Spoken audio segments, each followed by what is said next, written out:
Hello everyone, welcome to my YouTube channel. Today we'll discuss Hess law of heat summation. It is very important topic from thermochemistry. तो आज का हमारा topic है Hess law of heat summation.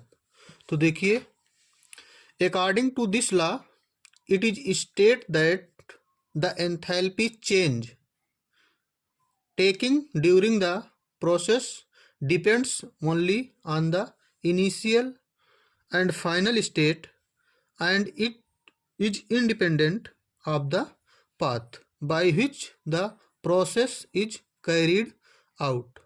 तो statement क्या कह रहा है, जो इंथैल्पी होती है, इंथैल्पी एक तरह क्या है, हीट है। अगर किसी भी प्रोसेस को होने में जो इंथैल्पी चेंज होता है वो केवल इनिशियल और फाइनल पर डिपेंड करता है, उसके पाथ पर डिपेंड नहीं करता है। तो आइए एक एग्जाम्पल से समझते हैं।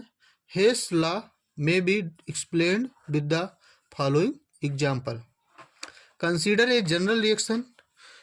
एक जनरल रिएक्शन यहाँ पे कंसीडर करेंगे और आपने तो किसी भी रिएक्शन को होने के लिए या तो आपको हीट देनी पड़ती है या फिर हीट क्या होती है, इसमें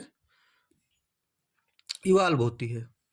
तो यहाँ से देखिए, अगर ए आपका रिएक्टेंट है और सी आपका प्रोडक्ट है, तो यहाँ से अगर रिएक्शन हो रहा है तो इसमें या तो रिएक्शन आपकी क्या होगी, इंडोथर्मिक होगी या फिर एक्जोथर्मिक होगी। तो सपोज करते हैं यहाँ पे जो हीट रिलीज या एब्जॉर्ब हो रही हो क्या है, delta H equal to Q K J है। अब इस रिएक्शन को एंड फर्स्ट स्टेप और सेकेंड स्टेप, दो स्टेप में इस रिएक्शन को हम लोग कंप्लीट करेंगे। फर्स्ट स्टेप में हम लोग ए से बी प्रोडक्ट बनाएंगे और सेकेंड स्टेप में बी से सी प्रोडक्ट बनाएंगे। उस केस में जो हीट आपकी रिलीज या एब्जॉर्ब होगी वो Q1 है और दूसरे स्टेप में क्या है, Q2 है। तो Q1 और Q2 हो जाएगा। देखिए A टू C जाने में क्या लग रहा है, Q1 plus Q2 equal to हम लोग सपोज करेंगे Q डैश किलो जूल क्या लग रहा है, हीट एब्जॉर्ब या रिलीज हो रही है। तो अकॉर्डिंग टू हेस लॉ क्या कहता है, किसी भी केमिकल रिएक्शन को चाहे आप एक प्रोसेस में कर दीजिए या फिर स्टेप में करिए, ये क्या होता है, दोनों को जो एनर्जी रिलीज या इवॉल्व होगी वो क्या हो, रिलीज होगी या एब्जॉर्ब होगी वो क्या होगा, सेम होगा। यही आपका क्या है, Hess law of heat summation. आगे देखते हैं हम लोग example one step of reaction. पहले हम वन स्टेप में किसी रिएक्शन को कंप्लीट करेंगे। तो यहाँ से देखिए, कार्बन और ऑक्सीजन को वन स्टेप में अब बन रहा कार्बन डाइऑक्साइड। तो हीट सपोज कीजिए रिलीज हो रही है -94 किलो जूल। और उसी रिएक्शन को अगर हम दो स्टेप में करते हैं, टू स्टेप में पहले हम लोग क्या करते हैं, कार्बन और हाफ ऑक्सीजन को रिएक्ट करके फर्स्ट स्टेप में कार्बन मोनोऑक्साइड बनता है।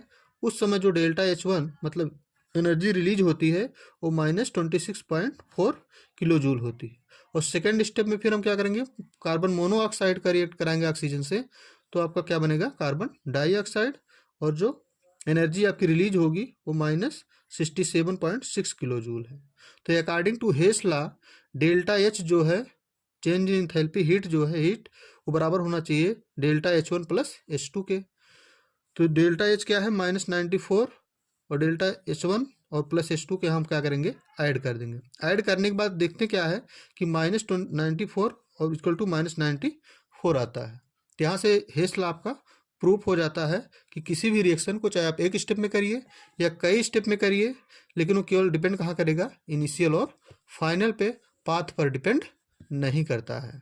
हर एक एग्जाम में पूछा जाता है दोस्तों। अगर वीडियो अच्छी लगी तो वीडियो को लाइक करें। एप्लीकेशन देख लेते हैं हम लोग, यहीं पे इम्पॉर्टेंट है।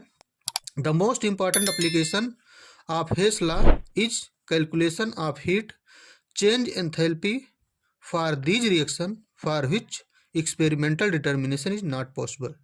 मतलब जिस भी रिएक्शन का एक्सपेरिमेंटल डिटर्मिनेशन पॉसिबल नहीं होता है, उस रिएक्शन में हीट को या एंथैल्पी को कैलकुलेट कहाँ से किया जाता है, कैसे किया जाता है, हेस लॉ से।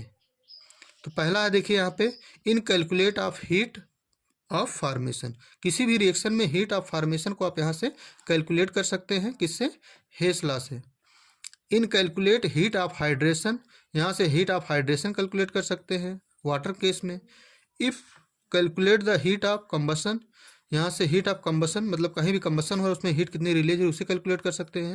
या predicting the enthalpy change for any reaction, किसी भी रिएक्शन की चेंज इन इंथैल्पी को यहाँ से कैलकुलेट कर सकते हैं। अगर दोस्तों वीडियो अच्छी लगी हो तो वीडियो को लाइक करें, चैनल पे बने रहने के लिए चैनल सब्सक्राइब करें। Thank you watching for this video.